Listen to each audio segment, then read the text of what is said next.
এ কাহিনীর যেমন খুশি মানে অবশ্য করা যেতে পারে। প্রতিদিনের সাধারণ বাস্তব ঘটনার সীমা যেখানে শেষ হয়ে আজগুবির কিনারায় গিয়ে পড়েছে, সেইখানে এ কাহিনীর জন্ম। নিজেদের মনের পাল্লা যেদিকে যেমন ঝুঁকবে, সেই হিসেবেই এ গল্পের রূপ বদলে যেতে পারে। শুধু ঘটনাগুলো আমি তাই নিরপেক্ষভাবে এখানে বলে যাব।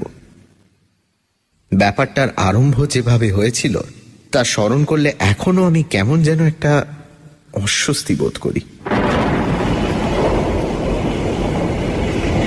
সেই অন্ধকার বাদলার রাত, থেকে থেকে বৃষ্টি হচ্ছে, কিন্তু আকাশের অসহ্য গুমট আর কাটতে চাইছে না।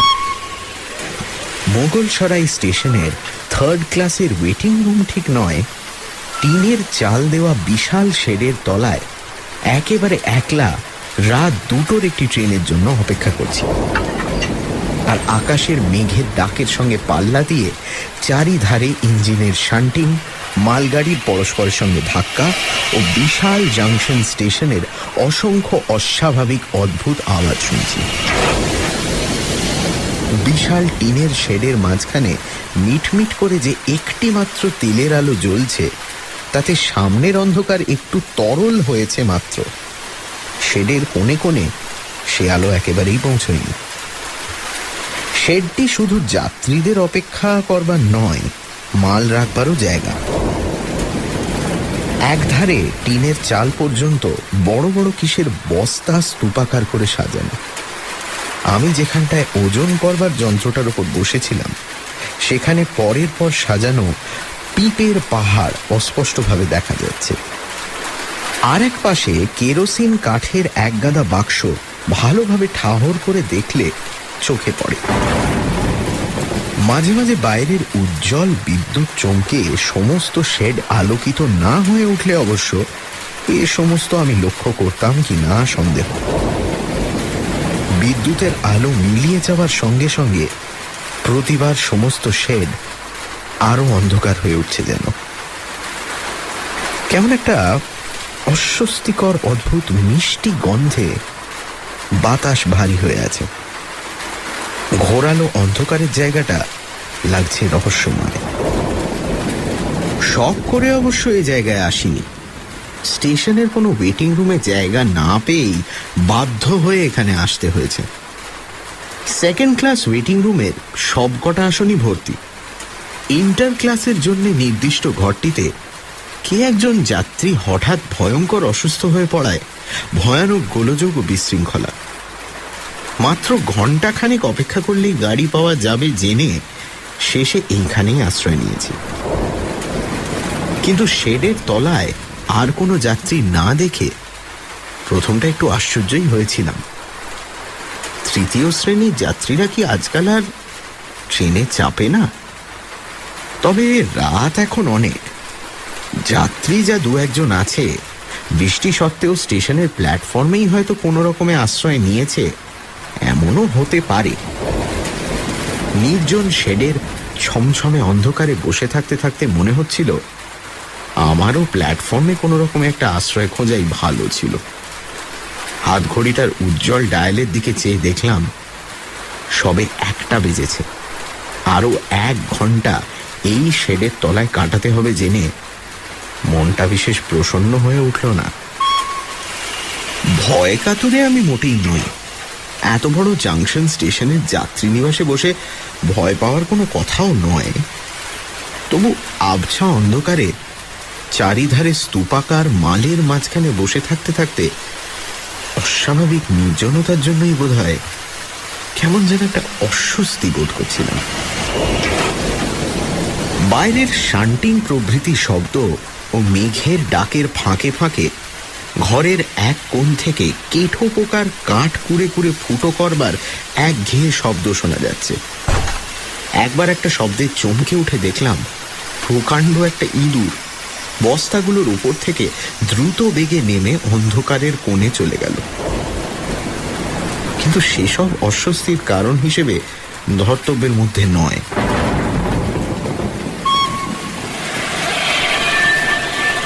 15 মিনিট আরও এইভাবে কেটে যাওয়ার পর কিন্তু সত্যি অস্বস্তিটা যেন অত্যন্ত বেড়ে গেল মনে হলো। বড় রেল স্টেশনের শব্দের কোনো ধরা বাঁধা নিয়ম নেই।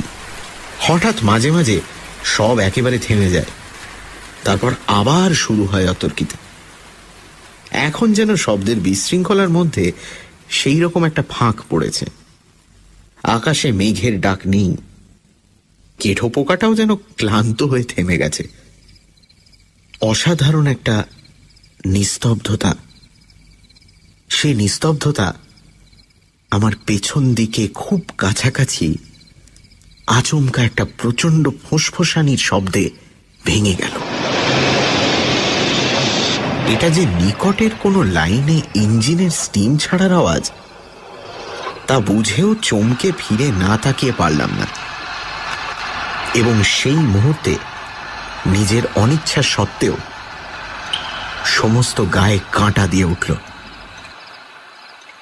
বিচার করে দেখলে গায়ে কাঁটা দিয়ে ওঠার এমন কোনো হেতুই অবশ্য ছিল না, কিন্তু যে ঘরে এতক্ষণ নিজেকে একা বলে জেনে এসেছি, সেখানে আচম্বিতে ঠিক নিজের পেছনেই অপরিচিত সাদা একটি মূর্তিকে বসে থাকতে দেখলে প্রথমটা একটু বিচলিত হয়ে ওঠাই অস্বাভাবিক বোধ হয় নয়। আশ্চর্যের কথা এই যে লোকটা আমার ঠিক পেছনে ওজন করবার যন্ত্রের উপর এসে বসলেও কখন যে সে ঢুকেছে টেরও পাইনি। এখনো লোকটা ঠিক পাথরের মূর্তির মতো নিশ্চল, এতটুকু সাড়া শব্দও নেই। আবছা আলোয় অনেকক্ষণ ধরে লোকটাকে নজর করে দেখলাম। দুটো হাঁটুর ওপর ভর দিয়ে মাথা নিচু করে সে বসে আছে। পাশে একটা ছোট বোঁচকা। পোশাক ও মুখের যেটুকু দেখা যাচ্ছে তাতে তাকে সাধারণ দরিদ্র একজন চীনে ম্যান বলেই সহজে বোঝা যায়। বুঝে একটু বোকাই হলাম। এরকম নির্জন জায়গায় একজন সঙ্গী পেলে খুশি হওয়ারই কথা, দুটো আলাপ করে বাঁচা যায়। কিন্তু চীনে ম্যানের সঙ্গে কি আলাপ করব? বাধ্য হয়ে তাই আবার মুখ ফিরিয়ে চুপ করে বসে রইলাম। চীনে ম্যানও আমার সম্বন্ধে সম্পূর্ণ নির্বিকার বলেই মনে হলো। শেডের তলায় আর কেউ আছে বলে তার যেন খেয়ালই নেই। মিনিট 5 এইভাবে কাটবার পর আর একবার কৌতূহল ভরে তার দিকে ফিরে তাকিয়েছি, এমন সময় বাইরে বিদ্যুৎ চমকে উঠল। মাত্র 1 সেকেন্ডের সেই উজ্জ্বল আলোই আমার পক্ষে যথেষ্ট। চীনেম্যান মুখ ফিরিয়ে আমার দিকে একবার তার তেরছা আধমোজা চোখ খুলে অদ্ভুতভাবে তাকিয়েই মুখ ফিরিয়ে নিল। কিন্তু আমি তখন যা দেখবার তা দেখতে পেয়েছি। লোকটার গালের বাঁ ধারে একটা লম্বা কাটা দাগ, বাঁ ভুরুর কোণ থেকে কানের ধার পর্যন্ত টাটকা ও জমাট রক্তে মিশে দগদগে হয়ে আছে। হঠাৎ ভয়ঙ্করভাবে চমকে ওঠায় আমার মুখ থেকে অস্ফুট একটা শব্দ নিজের অজান্তেই বেরিয়ে গেছিল, কিন্তু চীনেম্যানের তাতে ভ্রুক্ষেপও দেখা গেল না। হাঁটুর ওপর ভর দিয়ে আগেকার মতোই নিঃশব্দে, নিশ্চল, নিস্পন্দভাবে সে বসে রইল। মুখের অত বড় কাঁটাটাও যেন তার কাছে কিছুই নয়। এবার রীতিমতো অস্থির হয়ে উঠলাম। এরকম অদ্ভুত সঙ্গীর সঙ্গে এই নির্জন জায়গায় বসে থাকবার মতো মনের জোর তখন সত্যি হারিয়েছি।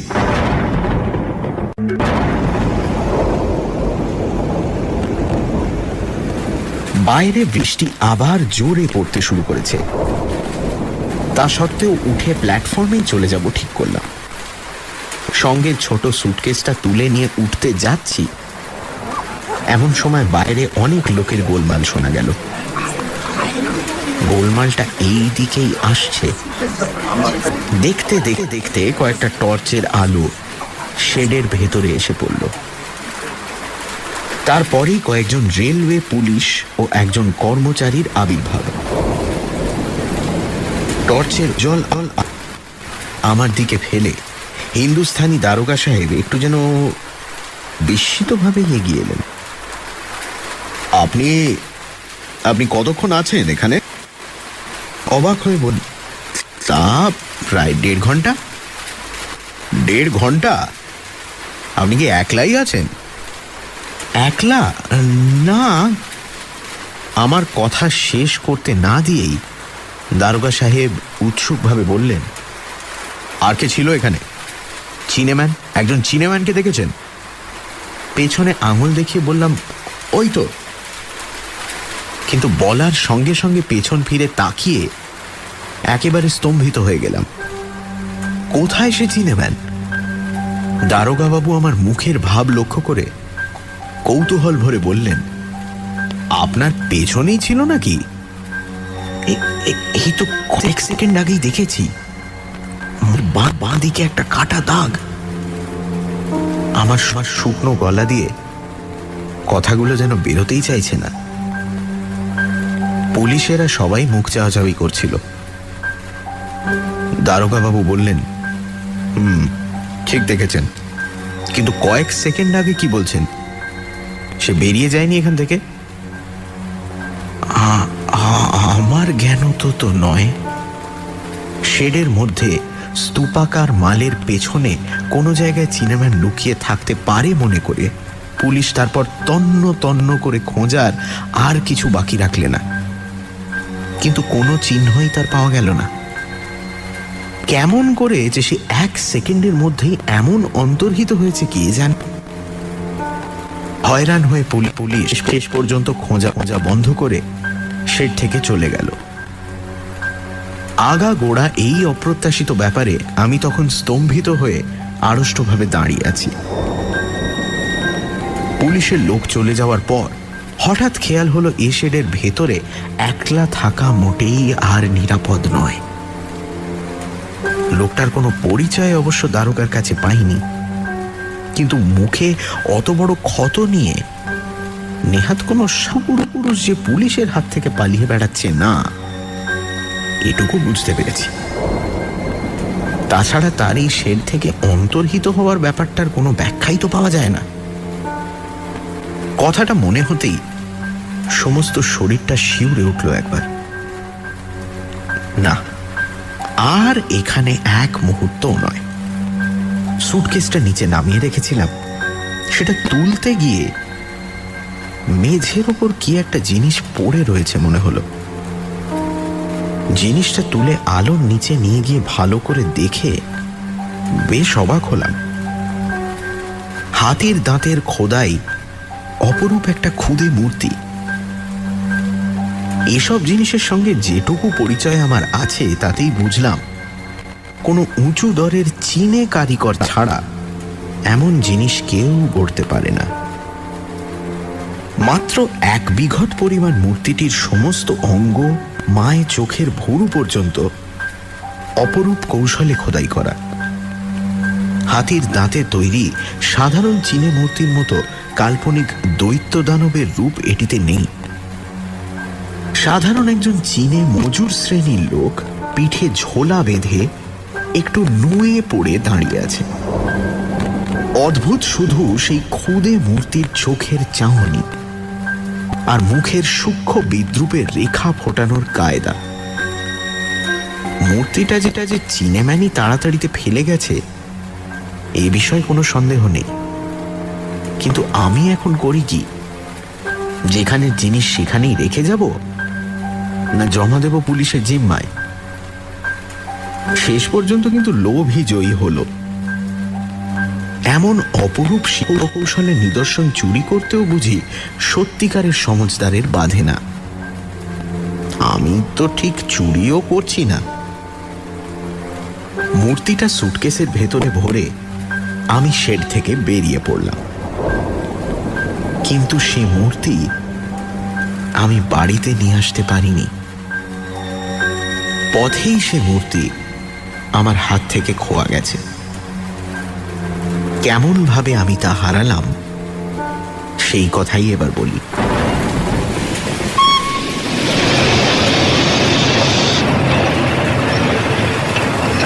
রাত্রির 2টোর ট্রেন আধ ঘন্টা লেট করে যখন স্টেশনে এসে পৌঁছল, তখন বৃষ্টি মুষলধারে পড়তে আরম্ভ করেছে। সেই বৃষ্টির ভেতরে ভালো কামরা খোঁজ করবার উৎসাহ আর ছিল না। সামনে যে কামরা পেলাম তাইতেই উঠে কিন্তু খুশি হয়ে গেলাম। কামরাটি একেবারে খালি। একটা বাঙ্ক দখল করে শুয়ে পড়লে এরপর যত লোকই উঠুক না কেন, বাকি রাতটুকু ঘুমের ব্যাঘাত আর হবে না। ঘুমোবার আয়োজন করবার আগে কিন্তু আর একবার মূর্তিটি বের করে দেখবার কৌতূহল জয় করতে পারলাম না। ট্রেনের জোরালো আলোয় তার কারুকার্য আরো ভালো করে দেখবার সুবিধা হবে বলে সুটকেসটা খুলে ফেললাম। কিন্তু কোথায় মূর্তি? সব জিনিসের ওপরে যে সেটিকে রেখেছিলাম সে কথা স্পষ্ট মনে আছে। সুটকেসটি যে রকম জিনিসে ঠাসা, তাতে নাড়াচাড়ায় ওলট পালট হয়ে যাওয়ার সম্ভাবনাও নেই। তবু সন্দেহ ভঞ্জনের জন্য ওপর কাপড় চোপড়গুলো এক এক করে তুলে ফেললাম। দেখলাম যে মূর্তিটা আছে ঠিক, কিন্তু এভাবে সিল্কের রুমালটায় জড়িয়ে সেটাকে রেখেছিলাম বলে কোনো মতেই স্মরণ করতে পারলাম না। অবশ্য তখন মাথার অবস্থা আমার খুব ভালো ছিল না। হয়তো বিমূঢ়তার মধ্যে এইভাবে রেখে থাকবো মনে করে সিল্কের রুমাল খুলে সেটা বের করলাম। ট্রেনের জোরালো আলোয় তার অপূর্ব কারুকার্য সত্যি আরো স্পষ্ট হয়ে উঠল। কিন্তু একটা খুঁতো সেই সঙ্গে দেখতে পেয়ে মনটা খারাপ হয়ে গেল। শেডের ম্লান আলোয় এই খুঁতটুকু ধরা পড়েনি। চীনের হাত থেকে অসাবধানে মেঝে পড়বার সময়ই বোধহয় মূর্তিটির মুখের বাঁ ধারে একটু চিড় খেয়ে গেছে। সামান্য একটু সূক্ষ্ম দাগ মাত্র, কিন্তু এমন মূল্যবান জিনিসের এইটুকু খুঁত থাকলেও মন ক্ষুণ্ণ হয়। সযত্নে মূর্তিটিকে আবার সিল্কের রুমালে জড়িয়ে সুটকেসের ভেতর তুলে রাখলাম। তারপর সুটকেসটি মাথার কাছে রেখে পুলিশের ফেরারি আসামি সাধারণ একজন চীনেমানের হাতে এমন দামি জিনিস কেমন করে এসে পড়েছিল ভাবতে ভাবতে কখন যে ঘুমিয়ে পড়েছি জানি না।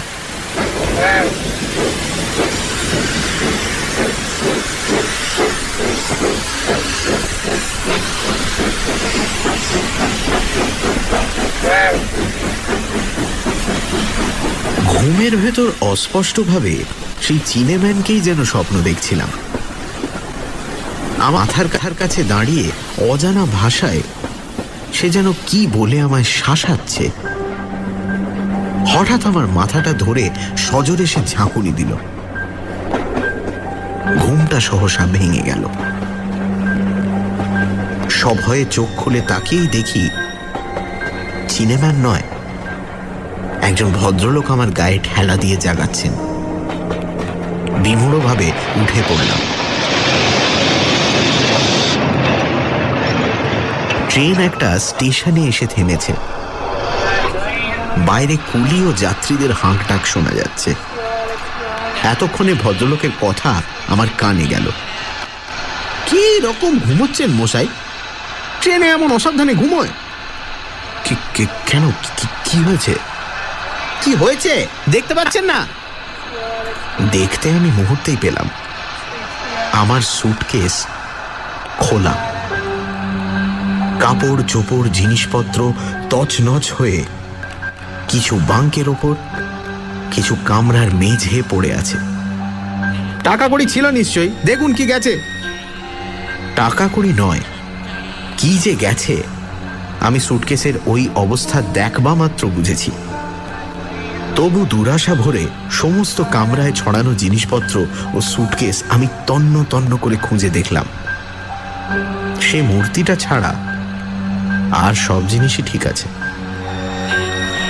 ভদ্রলোক আমার মুখ দেখে সহানুভূতির স্বরে বললেন, খুব দামি কিছু ছিল বুঝি?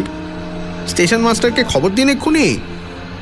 তারপর একটু থেমে কি ভেবে বললেন, ঠিক হয়েছে, ট্রেন প্ল্যাটফর্মে থামবার আগেই একজন চিনেম্যান এই গাড়িটা থেকে নেমে গেল বলে মনে পড়ছে এবার।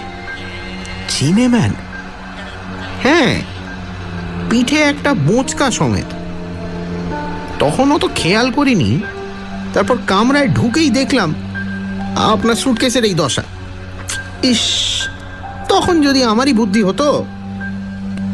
যাই হোক, পুলিশে খবর দিন এই বেলা স্টেশন মাস্টারকে বলে। কিন্তু আমি সিল্কের রুমালটা হাতে নিয়ে বিমূঢ় হয়ে বসেই রইলাম। রুমালটার এক ধারে সামান্য একটুখানি রক্তের দাগ